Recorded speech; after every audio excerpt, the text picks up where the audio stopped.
All right, everybody got a balance and sound and all that kind of stuff? All right, we'll turn it loose. Question for Coach? So, Liam, just what are you comfortable sharing just about what your week has gone? Yeah, I mean, it was a little bit eventful, obviously, and, I just, first of all, want to thank the people, treatment staff here, athletic department, everybody for their support, the hospital, just acting quickly, and, there's not a ton I remember from the situation, but, just probably need to sleep better, need to eat better, need to be a better version of myself in terms of, doing the things that we ask our players to do from a health standpoint and those things. And, I think it was a good wake-up call, which is probably a good thing at the end of the day. But, again, I can't thank enough, BBN, the support, the people, outreach. That was really cool. It was really cool to be at a place that you could tell actually does care. And I appreciate that. My family appreciates that. And, that's really it. When did you get the clear to coach this week? Yesterday, I was back out here yesterday, and woke up Monday morning pretty good, at 8 a.m., feeling ready to go, iPad in hand. So, just one of those things, kind of a freak thing, and feel really good right now, just trying to take it a little bit easier. Maybe it's good for my life moving forward that I just kind of chill out a little bit. But, yeah, it's one of those things. I appreciate everybody's support and care and concern, but I'm here and I'm good. Can you actually be chill during a game? Yeah, that's the weird part, man. I am actually probably at my calmest throughout a week during the game. That's I don't know if you were one of our players that you would think that I'm a basket case on game day. You try not to be, because ultimately our job as coaches on Saturday is to try to be a caddy and try to be a next shot mentality, next play mentality. How do we move on from good, bad, ugly, whatever it was? And so I've always felt pretty good about where I lie on Saturdays. And maybe some of the other days of the week maybe aren't the same. But no, I feel great, and the support has been phenomenal. How has it been being around the guys and the coaches? We saw Mark kind of get emotional Monday for the first time. A community that cares. And the players, the staff, family, friends, all that. This has been difficult, but it's also been eye-opening in a lot of ways as to, you ended up making the right decision to come back to a place that people do care about you. And that's been really cool. So was the film from the EKU game really that bad? Yeah, there was parts, man. There was parts in the first half. Yeah. It's just like Coach Stoops echoing his, some of his points that he made to our team is just, man, the consistency, right? You aren't going to walk out and beat anybody when you don't do anything consistently. And we go out, first drive of the game, 3rd and 1, we go to quarterback sneak and we jump off sides. Just how it works. It's just how it works, You go 3rd and 6. I don't care. Yeah, we'd love to be able to convert 3rd and 6, but we didn't. So we're punting on the first drive of the game. And those kind of little things were a little bit of the theme in the first half. And then you go towards the end of the first half and you hit the explosive off the sudden change, and you rattle off four straight scoring drives, and we look like an operation. So how do we get to that point earlier in the game is the key. How do we get to a place of consistency, rhythm, quarterback's in a comfortable place, we're protecting, we're making plays earlier on in the game so that we don't, against some other teams, dig ourselves in too big of a hole that we can't come back from. After watching the film, is there a certain thing that you guys kind of wanted to hone in on in practice this week? Again, we had some, a couple protection issues in communication, specifically on 3rd and 4th down situations that we cannot have. The quarterback being on the same page with everybody, receivers, tight ends, running backs, O-line, he has to completely own everything, and I can be better. I can be better for these kids. I can be better for the staff in terms of when I call something, when we call it, what's the intent behind it, how do we really slow down and detail up every play, and not maybe a little bit less volume in some ways, and just let these kids go play, let them have fun, go play free, and that's probably the message that we looked at off the film. Liam, when Devin struggles, is it mechanics? Is it miscommunication? Yeah. Combination of everything? I think a little bit mechanically at times where, when you see his feet being really good rhythm, slow rhythm, not big hitches. He's not we talk about coming off the mound. You know, like coming off the mound to make a throw. You know, just stay nice, tight, compact. You're extremely talented. You have an extremely talented arm, mechanics, everything of that stuff is really clean. You don't need to forcibly push your whole body into many throws. And when he has missed some high in a way, we've noticed a little bit of a trend to that, to try to just, hey man, let's keep everything nice and quiet, nice and calm at the top of your drop.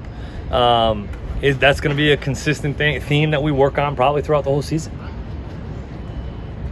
Anyone else? Yeah, Liam, did you ever had anything like this happen before? Never in my entire life. Never. No, never in my entire life. I mean, I've been messed up from, get my wisdom teeth taken out before. But that was about it. That's about it. Coach, talk about just what you guys were doing in practice. There was a few drops last week, and that's kind of uncharacteristic from some of the guys that it happened with. Is that just what it was? That's focus, that's concentration, that's detail, that's a lot of things that we're trying to preach right now. It's not just about the physical reaction of not catching the football. Well, how was the route? How was your stance? How was your start? What was your mindset going into the play? Were you even thinking about the play, or were you just thinking about your route? What was the coverage? Did you have your eyes up? Did you see the coverage? There's a lot of things that go into just running a route that ultimately, some of these young guys, we have to get to that point.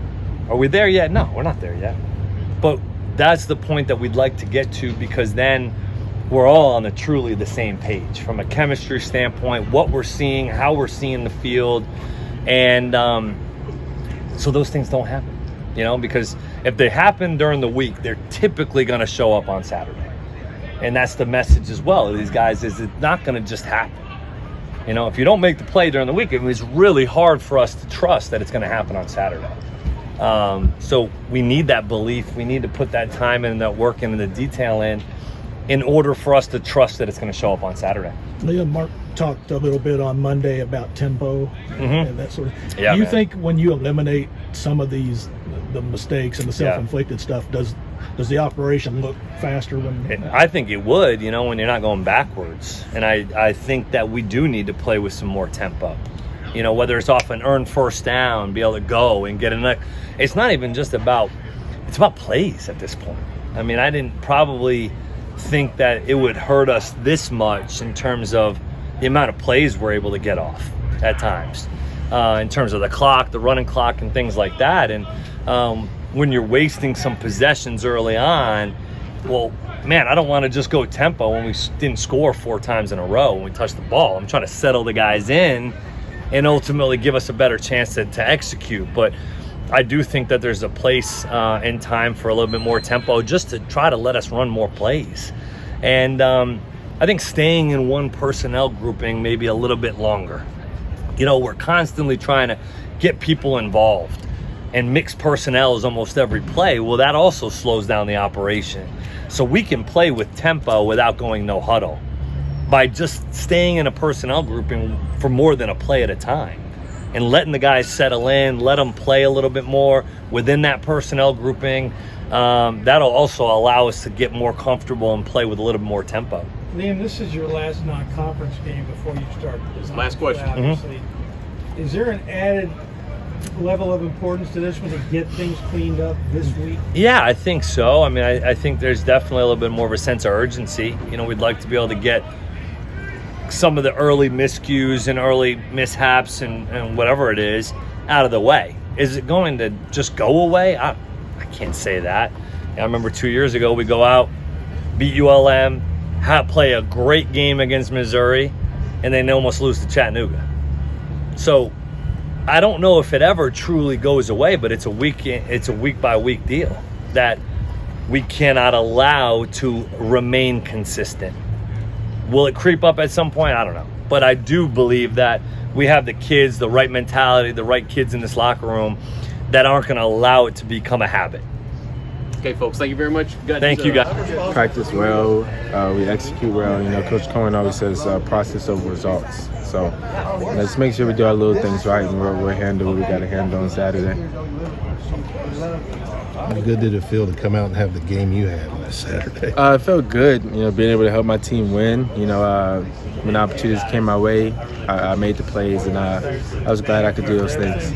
I know you're a veteran and you're patient and all that stuff, but still, to have that quick strike right there before the half, and then the other one, that's good stuff, isn't it? Yeah, it was good. Great play call. You know, we practiced those plays all week in practice, and he caught them, and we executed. How nice is it to have Liam back? Did he throw a scare into you guys? I guess everybody was shooken up, but after he's back, he's healthy. We're glad to have him back, and it's great having a guy like that. You know, he's a very smart play caller. He knows his stuff, and we all trust him. How do you all try and just make sure that everything's clean going into these, once you started getting into SEC plays, a couple of drops by some of the wide receivers last game? How do you clean everything up going forward? In terms of, for us, the receivers, just communication with Dev, hitting those routes in practice, making sure we get the connection down. And then as an offense, just the practices before Saturdays, make sure our execution's right, preparation's right, doing the small things, and we go into Saturday without mistakes. So is it just a matter of focus more than anything? Yeah, just focus and being locked in, just no self-inflicted wounds. Devin being new to this, and there's always quarterbacks kind of have a guy. Devin's been going to you quite a bit. Is there a connection between you and Devin that's kind of special, or is it just kind of tightening up things in the offense that's kind of making that happen? I want to say he has a connection to everybody. Just the way the game went, the way the plays were getting called. It was my game to make the plays, and I did that. But Dev has a good connection. He knows all three of us, our games, very well. Dane's the big body guy. Barryon's the speedster. I work well in the slot, and I think we have a good little circle right there that we could work off of.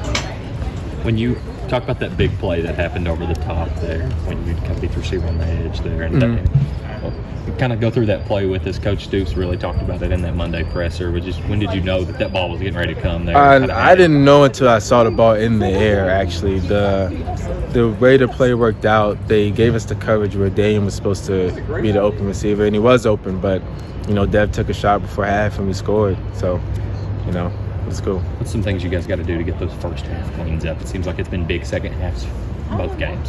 Just execution, no mental errors like penalties. And then we got to convert on third down, be better on third down, and no mental mistakes. I know that it's different position room, but Eli won the SEC Offensive Lineman of the Week. There's two offensive captains on that O-line, but Kenneth being out. Just what kind of leader is Eli in that locker room when you guys are all the offenses all together? He's a great leader. He leads through example. He leads by speaking, and he connects well with everybody. Offense, defense, all position groups. He's very vocal, and I love having him as a leader. I played before halftime. Talked about a little bit about. We heard all during the preseason that Devin, when he's on, he's got that ability to put it somewhere that DB can have perfect coverage. It doesn't matter. Is that kind of an example of some of those plays you all saw in camp? Yeah, that was kind of an example. The big thing with Dev is you cannot run around and not think you're getting the ball. Sometimes you run around and you're like, it's going to this guy. Everyone's open with Devin. So I guess that showed Saturday when he gave me that chance in the end zone when Dame was open, but he still took the chance and we scored off of it. You were more open though, weren't you? I became more open as I caught it. Did you go to the ball, or was it designed to kind of curl in there at the basketball? It was a wheel route. So once I came out of the wheel route, I looked up and seen the ball in the air and ran past the DB. People have said that O-line, especially with Kenneth out right now. Yeah, having two team voted captains on the offensive line with Kenneth, who's been just such a steady guy for us. So losing him's obviously a big loss. So it's just kind of on me now being the one left to just kind of step up even more so to help be the leader that he was as well, and kind of just bring both sides together. But it's a group effort. I think last week in practice, Jagger had his best week of just seeing it. I mean, like Stoops also said, I mean, center's a really hard position. I think once he's gotten some snaps under his belt, he's seeing stuff, and that just helps all of us. The way he was communicating with all of us was way better, and it just helped us all play a lot more free. When you're helping with that communication and those calls and those IDs, Coach puts you in at the end of the game to play center a few snaps. How important is it to get those reps so you can help Jagger come along who's not really played that position before? Yeah, it's good. You know, it's always something to stay fresh on, work on it a little bit in practice, because you can't really simulate playing center in practice, which is what I try telling Jagger. It's a lot different when you get in the game. Things are flying, and you don't have any coaches out there, and the plays are always different. Looks might be a little different. So it's always good just to, in a moment where we had an opportunity to get some reps in, just to get him in a live situation. How good was it having Coen back out there the last couple of days? Yeah, it's great having him back. You know, we were all worried for him, but we all had thoughts and prayers with him, so we're just glad that he's healthy and back with us. Winning SEC offensive lineman of the week, just kind of talk about that.